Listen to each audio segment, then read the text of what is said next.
शुभवर्तमानाच्या शिकवणुकीमध्ये जो सार आहे, the summary of the gospel, प्रभू येशू ख्रिस्ताचं डोंगरावरील प्रवचन हे म्हणून संबोधलं जातं. बायबल पंडित आपल्याला सांगतात की डोंगरावरील प्रवचन हे जणू काही प्रभू येशू ख्रिस्ताची शिकवण आहे. आणि या डोंगरावरील प्रवचनाचा जो मतितार्थ आहे, जो केंद्रस्थान आहे, तो म्हणजे धन्योद्गार.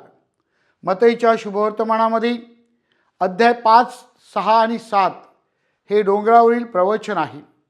आणि त्यामधील अध्याय 5 ओवी 1 ते 12 ह्यामध्ये आपल्याला धन्योद्गार दिले आहेत. ह्या धन्योद्गाराला इंग्लिशमध्ये ब्लेसिड म्हणजेच ways to happiness or joy, आनंद काय आहे, सुख काय आहे, खरी शांती कुठे आहे, याविषयी मार्गदर्शन करण्यासाठी हे धन्योद्गार आपल्याला दिलेले आहेत. आपल्याला जी ख्रिस्ती शिकवण आहे, श्रद्धाग्रंथ यामध्ये 1716 मध्ये सांगितलेलं आहे की हे धन्योद्गार जे आहेत हे जणू काही आपल्या ख्रिस्ती जीवनाचे केंद्रस्थान किंवा स्तंभ आहेत, हे मार्ग आहेत, स्वर्गाकडे नेणारे ते जणू काही महामार्ग आहेत. The beatitudes are the gates to reach heaven. Pope Francis म्हणतात की आपल्या ख्रिस्ती अस्तित्वाचे ते जणू काही चिन्ह आहेत. The beatitudes are Christian identity. आणि म्हणून माझ्या प्रिय बंधू भगिनींनो, प्रभू येशू ख्रिस्ताने धन्योद्गाराद्वारे जी शिकवण दिलेली आहे ती आपल्याला जणू काही जुन्या करारामध्ये मोशेने सायनाय पर्वतावर जे आपल्याला 10 आज्ञा दिलेल्या आहेत त्याचं प्रतिबिंब आहे. सायनाय पर्वतावर मोशेने आपल्याला परमेश्वराच्या आज्ञा दिल्या आणि आजच्या शुभवर्तमानामध्ये आपल्याला सांगितलेलं आहे मत्तई अध्याय 5 ओवी 1 ते 2 मध्ये की प्रभू येशू ख्रिस्त डोंगरावर गेला आणि डोंगरावर त्याने शिकवण दिली आणि पहिली शिकवण म्हणजेच धन्योद्गार दिले. हे धन्योद्गार जे आहेत ते जगाच्या दृष्टिकोनातून वेगळे आहेत. जग वेगळ्या दृष्टिकोनातून विचार करतो, मात्र हे धन्योद्गार आपल्याला आध्यात्मिक दृष्टिकोनातून, स्वर्गीय दृष्टिकोनातून विचार करण्यासाठी आमंत्रित करतात. मदर तेरेसा म्हणतात की या धन्योद्गाराची शिकवण त्यांना खूप भावलेली आहे आणि त्यांनी जणू काही या शिकवणुकीद्वारे आपल्या जीवनाची जडणघडण केली. अनेक संतांना या धन्योद्गाराद्वारे प्रेरणा लाभलेली आहे आणि या धन्योद्गाराद्वारे त्यांनी आपल्या जीवनाची जडणघडण केली आहे.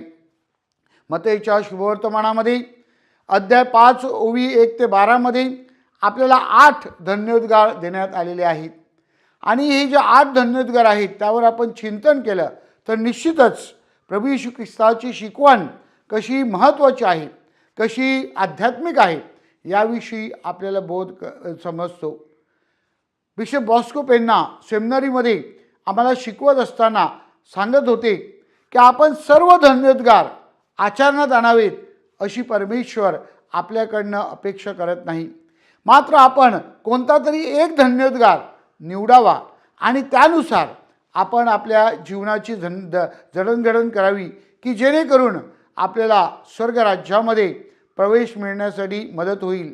आपल्या रोजच्या जीवनामध्ये हा धन्योद्गार निवडल्यानंतर आपण त्यानुसार आपण कशी प्रगती करत आहोत, रोज हा धन्योद्गार कृतीत उतरविण्यासाठी आपण कसे प्रयत्न करीत आहोत, यावर आपण चिंतन केलं पाहिजे. ह्या चिंतनाद्वारे निश्चितच आपण या धन्योद्गाराचा आपल्या जीवनामध्ये आचरण करू आणि त्याद्वारे आपल्याला आनंदाचा आणि सुखाचा, शांतीचा, समाधानाचा अनुभव आल्याशिवाय राहणार नाही. आणि म्हणून आजच्या या उपासना वर्षातील 4थ्या रविवारी आपण चिंतन करीत असताना मत्तईच्या शुभवर्तमानातील हे धन्योद्गार आपण चिंतनासाठी घेतलेले आहेत. या धन्योद्गाराचा वाचन करीत असताना आपण आपल्या जीवनासाठी एक धन्योद्गार जणू काही निवडायचा आहे आणि तो धन्योद्गार आपल्या कपालपटावर आपण जणू काही कोरायचा आहे आणि दररोज आपण त्यावर चिंतन करायचं आहे. कशा प्रकारे हा धन्योद्गार मला कृतीत उतरवता येईल आणि त्यानुसार आपल्या जीवनाची जडणघडण करता येईल त्यावर आपण चिंतन करायचं आहे. मला स्वतःला भावलेला धन्योद्गार म्हणजे जे समेट करणारे, शांती करणारे ते धन्य, कारण त्यांना देवाची मुले बनतील. होय माझ्या प्रिय बंधू भगिनीनो, माझ्या जीवनामध्ये मी सतत हा धन्योद्गार कृतीत उतरविण्याचा प्रयत्न करतो. माझ्या जीवनाद्वारे दुसऱ्यांच्या जीवनामध्ये समेट आपल्याला कसं करता येईल आणि दुसऱ्यांच्यामध्ये मैत्री कशी आपल्याला वाढवता येईल आणि सर्वत्र शांती सौख्य कसं निर्माण करता येईल त्यासाठी मी प्रयत्न करीत असतो. I always try to harmonise, I always try to unite people. I always try to bring collaboration and cooperation so that people can live in peace. खऱ्या शांतीचा अनुभव लोकांना येईल आणि मग त्या अनुषंगाने आपण परमेश्वराची लेकरे आहोत याचा अनुभव आपल्याला येईल. आज आपण आपल्या समाजामध्ये पाहतो की समाजामध्ये वेगवेगळ्या गोष्टीसाठी आपल्यामध्ये भेद निर्माण झाले आहेत. There are lot of divisions and the divisions are increasing. This is the sad reality of humanity. आणि म्हणून आपण आपल्या देशासाठी, आपल्या राज्यासाठी, आपल्या समाजासाठी ऐक्यामध्ये वाढण्यासाठी समेटाचे साधन झाले पाहिजेत, समेट करण्यासाठी प्रयत्न केले पाहिजेत असं मला सतत वाटत असतं. आणि म्हणून त्या अनुषंगाने समेट कसा घडून आणता येईल, समेटासाठी कशी पावलं उचलता येईल, समेट वाढविण्यासाठी आपल्याला काय करता येईल यावर मी सतत विचार करीत असतो, चिंतन करीत असतो आणि त्यानुसार समेटाचं साधन होण्यासाठी मी प्रयत्न करतो. त्याद्वारे आपण सर्वजण एकाच देवाची लेकरे आहोत. आपल्यामधलं जे ऐक्य आहे, आपल्यामधलं जे प्रेम आहे, आपल्यामधलं जो सेवाभाव आहे तो आपल्याला कसा वाढवता येईल त्यासाठी प्रयत्न करायचे आहेत. माझ्या प्रिय बंधू भगिनीनो, धन्योद्गारावर चिंतन करीत असताना हे धन्योद्गार आपल्या जीवनाचा मार्ग बनावेत. ह्या धन्योद्गाराद्वारे आपल्याला खऱ्या शांतीचा आणि समाधानाचा अनुभव यावा. या धन्योद्गाराद्वारे आपलं ख्रिस्ती अस्तित्व आहे ते सर्वत्र वाढत राहावं आणि सर्वांना गुण्यागोविंदाने नांदता यावं म्हणून आपण विशेष प्रार्थना करूया.